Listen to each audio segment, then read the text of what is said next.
नमस्कार, उत्तराखंड समाचार में आपका स्वागत है। मैं शिखा त्यागी। सबसे पहले मुख्य समाचार। शंघाई सहयोग संगठन के 20वें शिखर सम्मेलन को प्रधानमंत्री मोदी ने किया संबोधित। एससीओ एजेंडा में द्विपक्षीय मुद्दों को लाने के प्रयास को बताया दुर्भाग्यपूर्ण।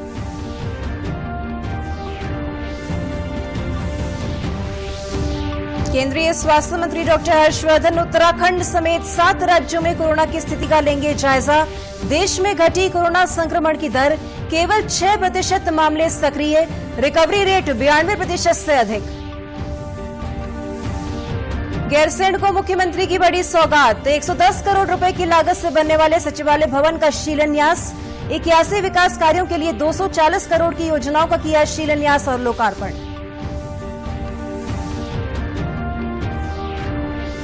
और गैरसैंण में उच्च शिक्षा मंत्री ने किया राज्य के 662 ई पंचायत सेवा केंद्रों का उद्घाटन। न्याय पंचायत स्तर पर लोगों को मिलेगा 12 प्रकार की सेवाओं का लाभ। अब समाचार विस्तार से। प्रधानमंत्री नरेंद्र मोदी ने मंगलवार को शंघाई सहयोग संगठन एससीओ की राज्य प्रमुखों की परिषद के 20वें शिखर सम्मेलन को संबोधित किया। वीडियो कॉन्फ्रेंसिंग के माध्यम से सम्मेलन को संबोधित करते हुए प्रधानमंत्री ने कहा कि शंघाई सहयोग संगठन देशों के साथ भारत के मजबूत सांस्कृतिक और ऐतिहासिक संबंध हैं। प्रधानमंत्री ने अपने संबोधन की शुरुआत में संयुक्त राष्ट्र के लक्ष्यों पर बात की।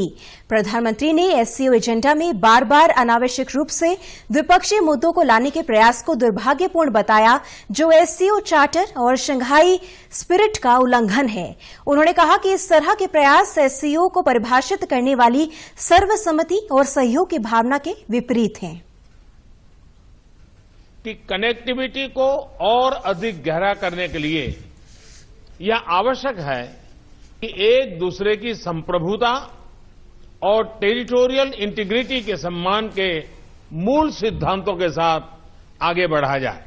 भारत एससीओ चार्टर में निर्धारित सिद्धांतों के अनुसार एससीओ के तहत काम करने की अपनी प्रतिबद्धता में दृढ़ रहा है, परंतु यह दुर्भाग्यपूर्ण है कि एससीओ एजेंडा में बार बार अनावश्यक रूप से द्विपक्षीय मुद्दों को लाने के प्रयास हो रहे हैं, जो एससीओ चार्टर और शंघाई स्पिरिट का उल्लंघन करते हैं। प्रधानमंत्री ने अपने संबोधन में कोरोना महामारी के दौरान भारत के फार्मा उद्योग द्वारा दवाओं का उत्पादन और 150 देशों में इन दवाओं के वितरण का जिक्र भी किया। उन्होंने कहा कि आगे भी भारत कोरोना वैक्सीन बनने के बाद इसी तरह मानवता की मदद के लिए कार्य करता रहेगा। भारत के फार्मा उद्योग ने 150 से अधिक देशों को आवश्यक दवाएं भेजी हैं। दुनिया के सबसे बड़े वैक्सीन उत्पादक देश के रूप में भारत अपनी वैक्सीन उत्पादन और वितरण क्षमता का उपयोग इस संकट से लड़ने में पूरी मानवता की मदद करने के लिए करेगा। केंद्रीय स्वास्थ्य सचिव राजेश भूषण ने प्रेस वार्ता कर देश में कोरोना संक्रमण को लेकर जानकारी साझा की। केंद्रीय स्वास्थ्य सचिव ने बताया कि देश में कोरोना संक्रमण की दर घटी है और कुल सक्रिय मामले 6% रह गए हैं और रिकवरी रेट 92% से अधिक हो गया है। उन्होंने बताया कि देश में ठीक होने वाले मरीजों की संख्या 79 लाख हो गई है, जो कि विश्व में सबसे ज्यादा है। उन्होंने कहा कि भारत अब विश्व में सबसे कम केस प्रति मिलियन वाले देशों में से एक है। तो यानी विश्व में अनेक देश ऐसे हैं जहां नई सर्ज देखी जा रही है नंबर्स में और मृत्यु में, जबकि भारत में अभी तक सबके सम्मिलित प्रयासों से, केंद्र सरकार के प्रयास से, राज्य सरकार के प्रयास से, संघ शासित क्षेत्रों के प्रयास से ये नंबर नियंत्रण में है। वहीं केंद्रीय स्वास्थ्य मंत्री डॉक्टर हर्षवर्धन लगातार कोरोना संक्रमण की स्थिति पर राज्यवार जायजा ले रहे हैं। कल 11 नवंबर को वीडियो कॉन्फ्रेंस के माध्यम से स्वास्थ्य मंत्री उत्तराखंड समेत महाराष्ट्र, मणिपुर, त्रिपुरा, मेघालय, मिजोरम और गोवा राज्य में कोरोना की स्थिति पर जानकारी लेंगे। उत्तराखंड में स्वास्थ्य मंत्रालय मुख्यमंत्री त्रिवेंद्र सिंह रावत के पास है। ऐसे में इस वीडियो कॉन्फ्रेंस में मुख्यमंत्री भाग लेंगे। ग्रीष्मकालीन राजधानी गैरसैंण में विधानसभा भवन के निर्माण के बाद अब जल्द ही सचिवालय का निर्माण होने जा रहा है। मुख्यमंत्री त्रिवेंद्र सिंह रावत ने गैरसैंण में सचिवालय का शिलान्यास किया। इस भवन निर्माण की अनुमानित लागत 110 करोड़ रुपए बताई गई है। इसके साथ ही मुख्यमंत्री ने गैरसैंण में 240 करोड़ 16,18,000 रुपए के 81 विकास कार्यों का भी लोकार्पण और शिलान्यास किया। इनमें 207 करोड़ 24,75,000 रुपए लागत के 46 कार्यों का शिलान्यास किया गया, जबकि 32 करोड़ 91,43,000 रुपए के 35 विकास कार्यों का लोकार्पण किया गया। इस अवसर पर मुख्यमंत्री ने कहा कि ग्रीष्मकालीन राजधानी गैरसैंण के सुनियोजित विकास के लिए मुख्य सचिव की अध्यक्षता में समिति बनाकर अल्पकालीन और दीर्घकालीन योजनाओं पर काम किया जा रहा है, जिसमें विशेषज्ञों की राय ली जाएगी। मुख्यमंत्री ने कहा कि गैरसैंण परिक्षेत्र में अगले 10 वर्ष में 25,000 करोड़ रुपए खर्च किए जाएंगे और यहां के विकास के लिए निजी निवेशकों को भी शामिल किया जाएगा। इसके अलावा मुख्यमंत्री ने सिलकोट टी एस्टेट का हवाई सर्वेक्षण भी किया।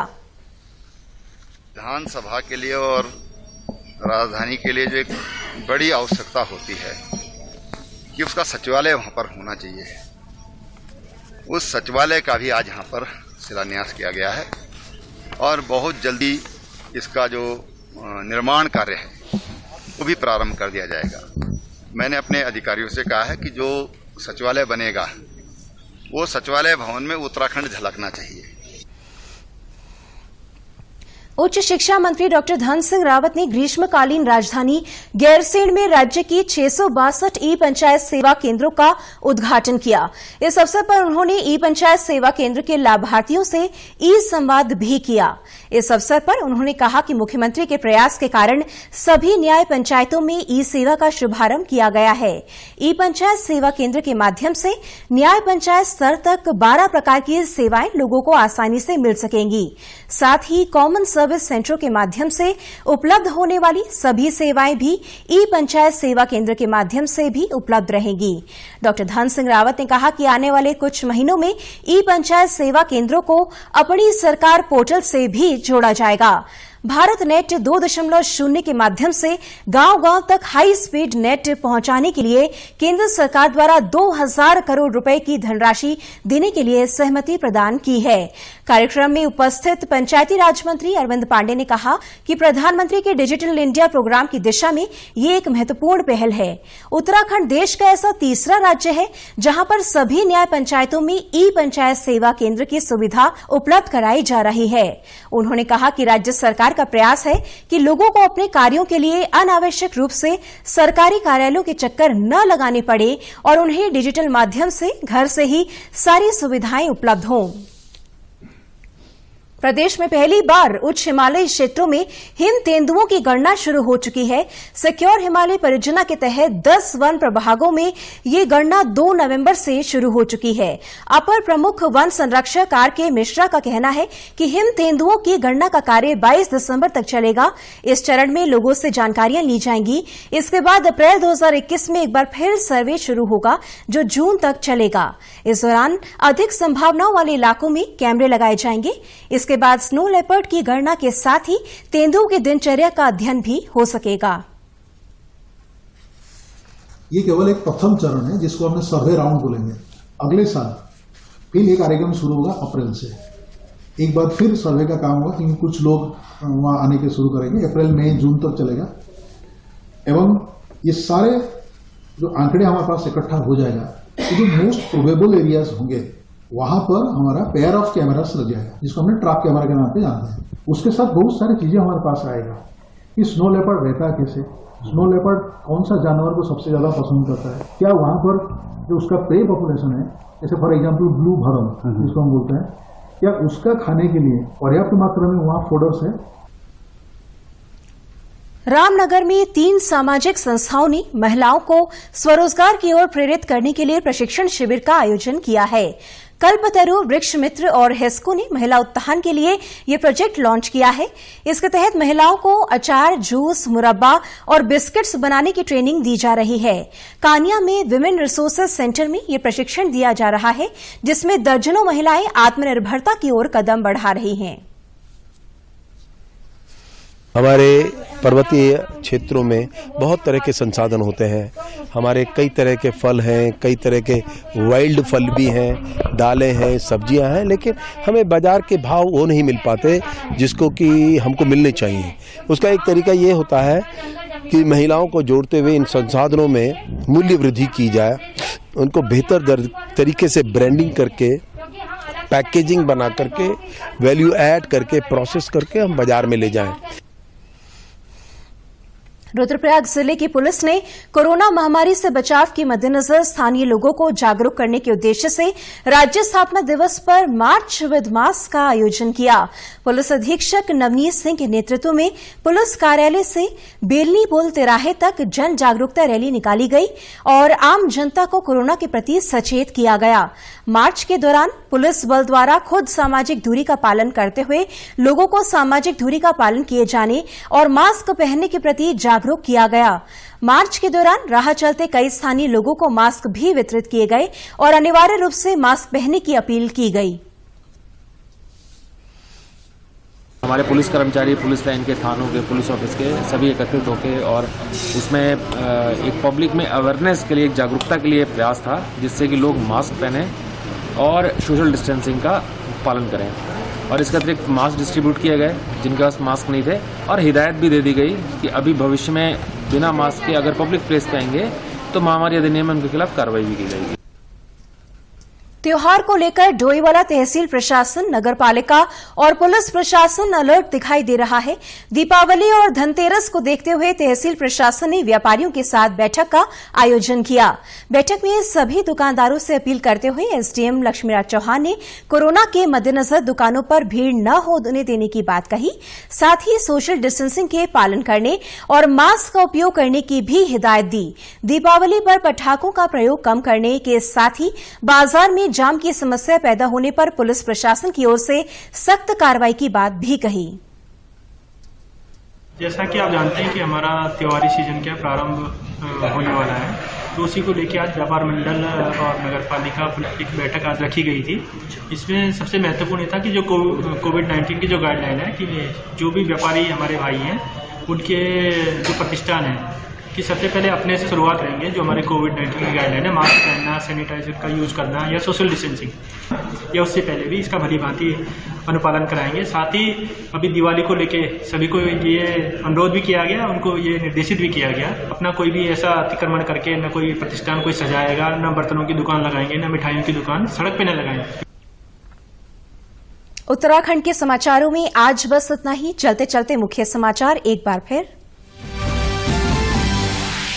शंघाई सहयोग संगठन के 20वें शिखर सम्मेलन को प्रधानमंत्री मोदी ने किया संबोधित। एससीओ एजेंडा में द्विपक्षीय मुद्दों को लाने के प्रयास को बताया दुर्भाग्यपूर्ण।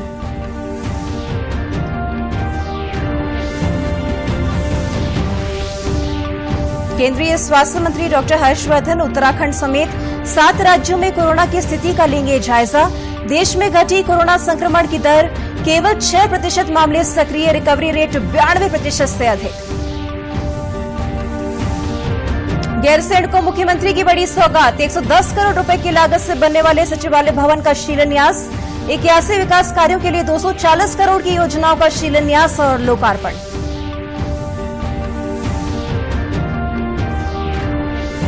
और गैरसैंण में उच्च शिक्षा मंत्री ने किया राज्य के 662 ई पंचायत सेवा केंद्रों का उद्घाटन। न्याय पंचायत स्तर पर लोगों को मिलेगा 12 प्रकार की सेवाओं का लाभ। उत्तराखंड की खबरों के लिए आप हमसे सोशल मीडिया के माध्यम से भी जुड़ सकते हैं। हमारा ट्विटर हैंडल है DD News_देहरादून। हमारा फेसबुक पेज है DD News उत्तराखंड और हमारे YouTube channel DD News Uttarakhand को भी आप सब्सक्राइब कर सकते हैं।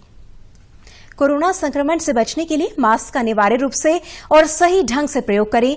साथ ही सामाजिक दूरी का ख्याल रखें, नियमित रूप से हाथ धोएं और याद रखें, कोरोना को हराना है, मास्क जरूर लगाना है। नमस्कार।